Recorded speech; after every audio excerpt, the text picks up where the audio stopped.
So, have you heard of a new way of making eggs? How many kinds of ways have you eaten eggs? Well, here's a way I'm going to share with you that I just saw, and it's how to make cloud eggs.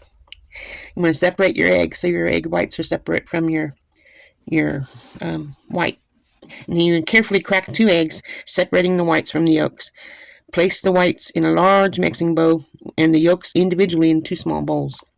And keep the yolks intact. Don't let them break, otherwise you get another one because they need to be solid.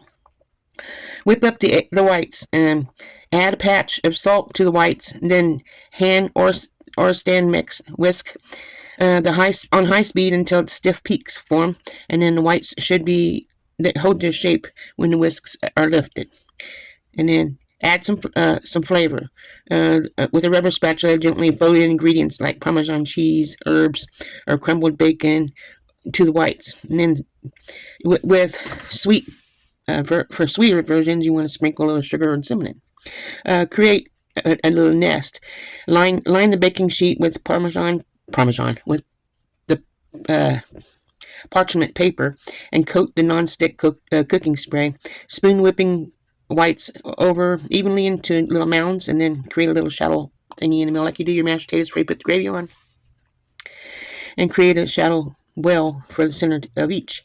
And then bake the cloud nests and transfer the baking sheet to your preheated 375-degree oven and bake for 3 minutes or until the cloud nests have been fully golden.